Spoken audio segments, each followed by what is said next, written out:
Para empezar, le doy la palabra a Fernando. Yo sé que Fernando podría hablar una hora entera con esto y se quedaría corto. Así que, y vi tu presentación que tenía 50 láminas y me asusté. Así que No te preocupes. el tiempo son 20 minutos aprox. Así que la palabra es tuya, Fernando. Muchas gracias. A ver, pongo...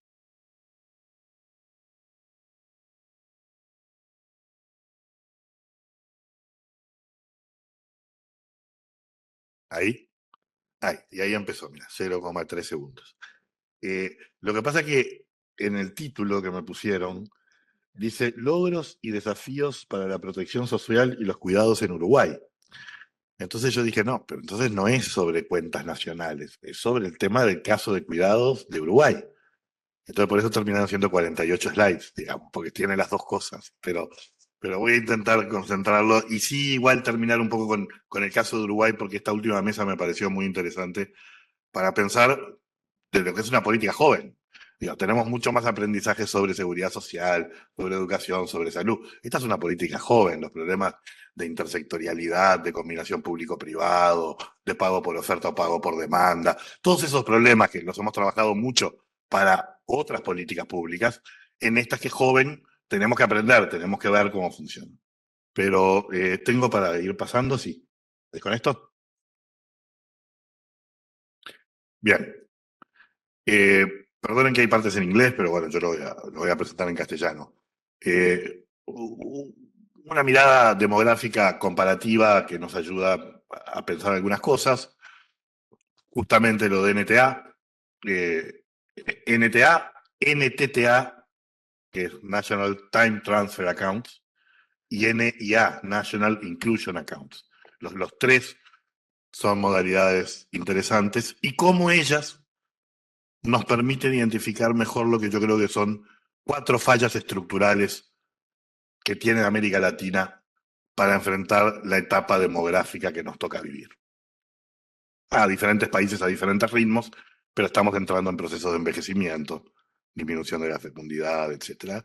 Y esas 4 fallas demográficas, esas 4 fallas estructurales tienen que ver con una división sexual del trabajo ineficiente e ineficaz, además de que atenta contra igualdad y derechos, el problema de feminización y infantilización de la pobreza, el problema de envejecimiento y lo que yo mencionaba hoy más temprano de las tendencias de gasto en los sistemas de pensiones y los problemas de protección social en un contexto de transformación muy importante de los arreglos familiares, ¿sí? Que además se dan de forma bastante estratificada. Una idea de la reforma de cuidados que surge como una cuarta pieza del sistema de protección social para, de alguna manera, contribuir a la sostenibilidad del sistema de protección social. Y el caso de Uruguay. Aquí está lo de NTA. Esto ya lo mostró Simone, creo que lo mostraron otras colegas y otros colegas. No me voy a detener demasiado en esto, pero bueno, está muy claro. Tenemos 2 áreas deficitarias. La línea de consumo per cápita es la línea roja. Yo soy daltónico, pero es roja, creo, ¿no? Y la otra línea es la azul, que es la de ingresos laborales per cápita. Y esto simplemente nos permite identificar que hay una producción de superávit en las edades típicamente activas y una situación de déficit que tiene que ser financiada por ese superávit, de alguna manera. Y como lo hace en las sociedades, lo hace de 3 maneras. Lo hace a través de lo que las propias familias transfieren hacia los 2 extremos, a la infancia y a los abuelos. Lo hace a través del Estado, extrayendo recursos impositivos de esa parte de la curva superavitaria, y lo hacen a través de la reasignación de assets intertemporalmente. El ahorro, por ejemplo, que se lo llevan para cuando son adultos mayores, o la solicitud de un crédito para un estudiante que lo va a pagar luego cuando trabaje. ¿Sí? Entonces, son las 3 maneras, digamos, que se dan las sociedades para hacer ello. Como mencionaban, esto combina varias fuentes. Combina fuentes de cuentas nacionales, fuentes micro de encuestas de gastos e ingresos, fuentes de gasto social que luego se asignan de cierta manera. Y no, si algo nos dicen es que lo que demoró bastante tiempo en la literatura sobre estados de bienestar a innovarse, que fue cuando Spin Anderson plantea y dice, bueno, no pensemos solo en el estado de bienestar, pensemos en los regímenes de bienestar. ¿Cuál es la diferencia? Los regímenes de bienestar es la articulación, en verdad, entre Estado, mercado y familia. Y por eso estas cuentas nacionales, estas NTA son tan importantes, porque claramente están captando el régimen de bienestar. Están captando las transferencias intrafamiliares, las características del mercado y cómo distribuyen recursos a lo largo del ciclo de vida, ¿verdad? Entonces, ya constituye un dispositivo técnico que reconoce la lógica de articulación entre Estado, mercado y familia. ¿Sí? Y si hay una política social que nos demuestra a cabalidad que estamos ante un problema de régimen de bienestar y no de estado de bienestar, son los cuidados.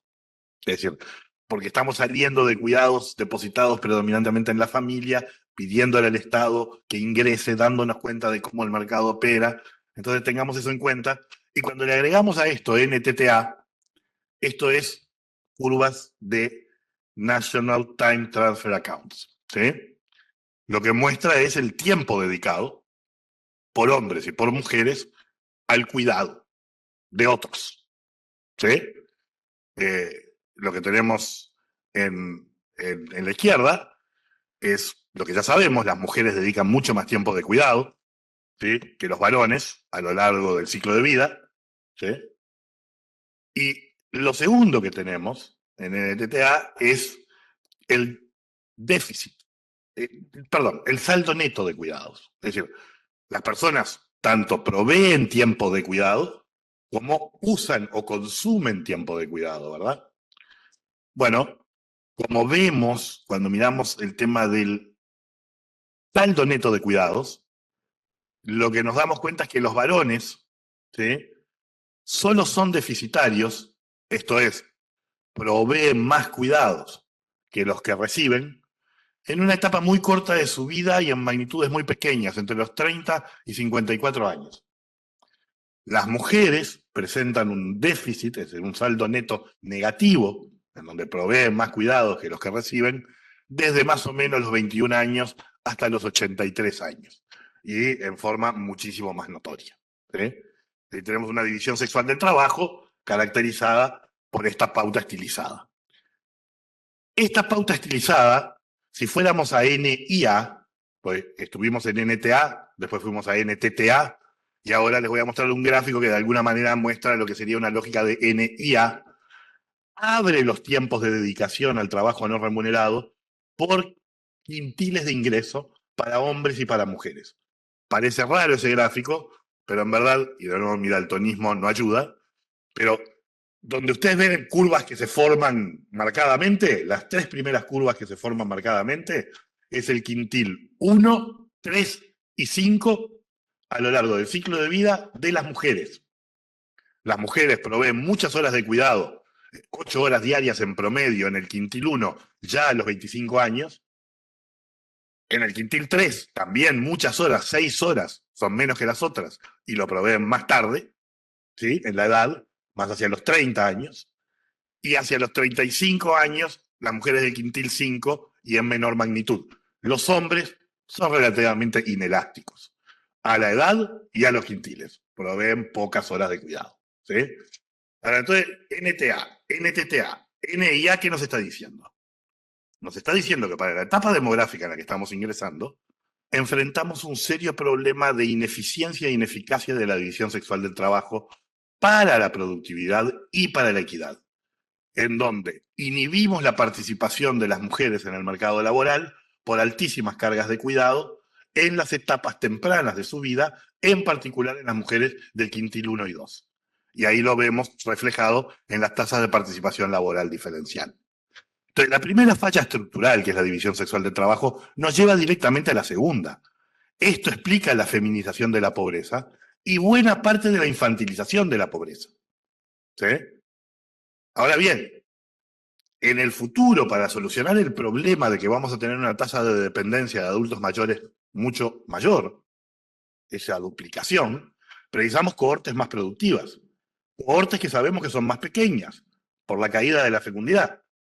Entonces, la caída de la fecundidad va a implicar un desafío de cohortes más pequeñas que tienen que sostener a cohortes más grandes de adultos mayores. Para ello tenemos que tener alta productividad, para ello tenemos que tener alta inversión en infancia y adolescencia, y para ello tenemos que aprovechar plenamente el bono de género. La estructura de cómo tenemos organizado nuestros cuidados hoy, en verdad, inhibe o va en contra de esa posibilidad. ¿Bien? Ya estoy en 10 minutos. Entonces, ahora voy a mostrarles simplemente lo que nos está pasando en Uruguay. Infancia, vejez y total, las tasas de dependencia combinadas. Estamos en 51 en tasa de dependencia combinada cuando dividimos la población activa sobre infancia y sobre adulto mayor. Va a seguir bajando un poquito hasta el año 2033, 34, y después ya empieza a subir. ¿Sí? Nos quedan 10, 15 años para solucionar este intríngulis que tenemos si queremos prepararnos adecuadamente para la etapa demográfica en la que vamos a ingresar. ¿Qué quiere decir eso? Nos queda y tenemos que trabajar en las cohortes que están naciendo ahora. Es decir, 10, 15 años quiere decir que las cohortes que van a ingresar al mercado laboral cuando la tasa de dependencia esté aumentando, ya las deberíamos estar protegiendo en Uruguay. Por eso insistía, tenemos una sábana corta fiscal y tenemos una sábana corta temporal. ¿Qué es lo que puede hacer las sociedades cuando enfrentan el problema de un incremento de las tasas de dependencia lideradas por adultos mayores? Disminuir el consumo agregado de la sociedad es una opción. Incrementar el tiempo de trabajo remunerado de las personas en juventud o en vejez, o incrementar el uso de los factores productivos y la productividad de las personas en edad activa presente y futura. Esto es, de nuevo, participación laboral de la mujer, inversión en infancia, plena integración de los migrantes, etc. Y sistemas de transferencias a la vejez sustentables y equitativos intra e intergeneracionalmente. Bien, me voy de acá. Acá hay una serie de evidencias que muestran cómo lo que parece un puzzle no lo es, que es que los países de la OECD que presentan tasas de participación laboral femenina más altas, también presentan tasas de fecundidad más altas, y esto es porque montaron sistemas de cuidado, ¿sí? Que permiten contabilizar las dos cosas. Y me voy ya a, bueno, alguna evidencia adicional. Fíjense la diferencia de cómo financiamos el consumo promedio de niños y jóvenes entre 0 y 24 años en América Latina versus, por ejemplo, Finlandia. ¿Sí? En la sociedad más desigual del mundo, que son las latinoamericanas, ¿cuánto va a comer, a recibir de ropa, de aportes simbólicos, de bienestar, del hacer, etcétera? Un niño va a depender en el 60% de dónde nació, porque se financia por lo que las familias le dan. En Finlandia va a depender un 30,6% de dónde nació. ¿Sí? En cambio, el Estado se hace presente en un 50% del consumo en Finlandia. El Estado se hace presente en un 17,9% del consumo de los niños y jóvenes de 0 a 24 años. Esto nos explica de nuevo esta falla estructural de la que hablamos. Y nos explica también diferencias en lo que pasa con los temas de políticas de licencias, los temas de cuidado infantil temprano, etcétera. Bueno, me voy, luego podemos ver esto si quieren más adelante cuando me pregunten, pero me quedan 5 minutos nada más. Así que me voy a la parte de cuidados. Pero todo esto sigue argumentando sobre la necesidad de atacar una estructura profundamente desigual de género, división sexual del trabajo errónea, intergeneracional, infantilización de la pobreza, y de desigualdad general, interclases, digamos, y cómo hacerlo de la mejor manera y por qué el sistema de cuidados es clave para ello. Esto es muy divertido, pero cómo los países nórdicos y cómo los países latinoamericanos generan respuestas adaptativas al problema del envejecimiento y al problema de las tasas de dependencias cambiantes, pero no me da el tiempo de mostrarlo. Y vamos directamente a Uruguay, la brutal caída de la tasa de fecundidad y el nacimiento del Sistema Nacional Integrado de Cuidados. Ya tiene 10 años nuestro Sistema Nacional Integrado de Cuidados. en parte porque somos un país pionero en envejecimiento, entonces tuvimos que enfrentar estos problemas de manera relativamente temprana. El Sistema Nacional Integrado de Cuidados de Uruguay lo que argumenta es que la organización social y económica de los cuidados es ineficaz e ineficiente y por lo tanto requiere un cambio mediante la participación del Estado transformando eso. ¿A través de qué? Políticas de cuidado en primera infancia, políticas orientadas al cuidado en adultos mayores, con todas las variantes que se mencionaban aquí, las diferentes políticas y servicios, políticas vinculadas al cuidado de personas en situación de dependencia por discapacidad a lo largo de todo el ciclo de vida, licencias maternales y parentales y procesos de capacitación de cuidadoras y cuidadores en el proceso de construcción de este Sistema Nacional Integrado de Cuidados. Estas son de alguna manera los componentes de lo que el Estado dice, esto es mi política de cuidados para construir un nuevo régimen de cuidados, que implica transformar los mercados, implica transformar las familias y sus arreglos de cuidado, e implica transformar, obviamente, las políticas públicas. ¿Sí? En términos de dinero, el sistema nace con muy poquita plata. Hoy está más o menos en 3.761 millones de pesos corrientes. Estamos hablando de aproximadamente 0.4 puntos del PIB, 0.5 puntos del PIB. Es poco, pero no es nada. ¿Sí? Y los desafíos que enfrenta efectivamente son, me quedan 3 minutos, varios. Uno es, en 10 años hemos aprendido de errores sobre la gobernanza e institucionalidad del sistema. No hemos logrado un modelo sociosanitario adecuado que articule salud y cuidados. No lo hemos logrado y eso tiene que ver en parte con la institucionalidad y la gobernanza. Y tenemos otros problemas de institucionalidad y gobernanza. Por ejemplo, no hemos repartido adecuadamente las cargas de cuidados en infancia entre lo que es el sistema educativo preescolar y lo que son los centros de atención integrada de la infancia. Tenemos enormes desafíos de financiamiento, tanto en magnitud como en tipos de financiamiento. Hoy estamos convencidos en Uruguay que vamos a tener que ir a un sistema que tiene 3 fuentes de financiamiento fundamentales. Tiene una fuente de financiamiento que va a tener que surgir de la seguridad social contributiva. Tiene otra fuente de financiamiento que va a provenir de rentas generales y tiene otro componente de financiamiento de copagos. ¿Sí? Los 3 componentes van a tener que estar presentes. La arquitectura está en discusión.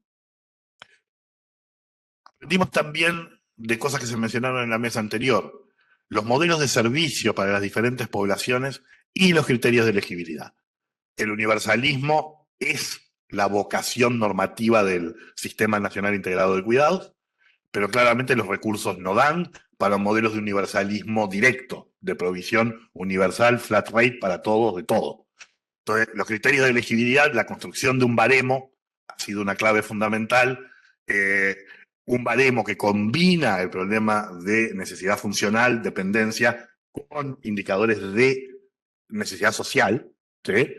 El modelo de servicio lo equivocamos, generamos muchos recursos en un modelo de servicio de cuidadores personales 8 horas con contrato individual. Nos dimos cuenta después que se necesitaba mucho más flexibilidad para atender a la población que pretendíamos. No avanzamos adecuadamente en el mix público-privado. Uruguay tiene un desarrollo nada menor de lo que se llaman, suena raro, pero se llaman servicios de acompañantes.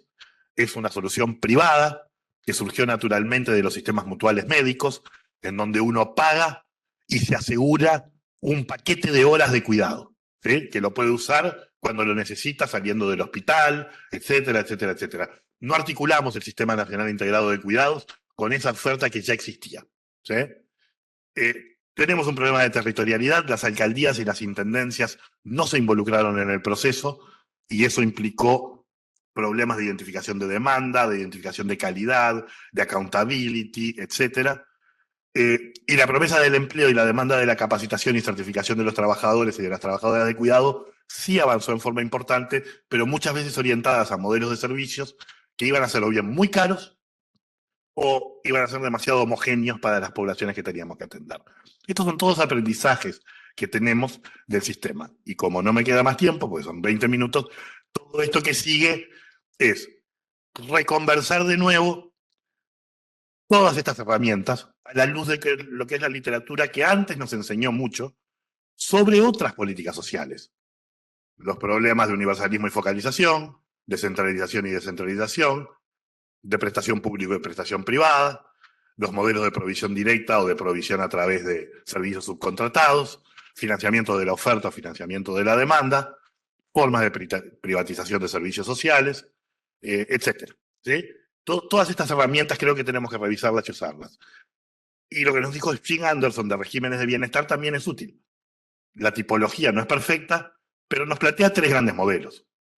Un modelo liberal, residual, en donde dejamos en manos del mercado la mayor parte de la solución. Un modelo corporativo conservador, que no es residual, pero es subsidiario claramente de las familias, entonces descansa mucho en la capacidad familiar. Y un modelo socialdemócrata fuertemente desmercantilizador y desfamiliarizador. Las dos cosas. ¿Sí? Bueno, será un mix, será una combinación, pero podemos elegir las orientaciones allí, dependiendo obviamente de nuestras capacidades fiscales, de nuestros legacies de política pública en el resto del sistema de welfare y de nuestras características de los mercados, tanto de servicios, de bienes como laborales, y de nuestras familias y de los arreglos familiares que predominan en esas familias. Lo que sí queda claro es que Uruguay preanuncia lo que le van a pasar a muchos países. Nos estamos quedando cortos. En la sábana fiscal nos estamos quedando cortos, en la sábana temporal para enfrentar la etapa demográfica. Y bueno, todos estos instrumentos y herramientas y esta convocatoria de CEPAL me parecen absolutamente claves para avanzar en ese sentido. Me pasé 2 minutos, perdón.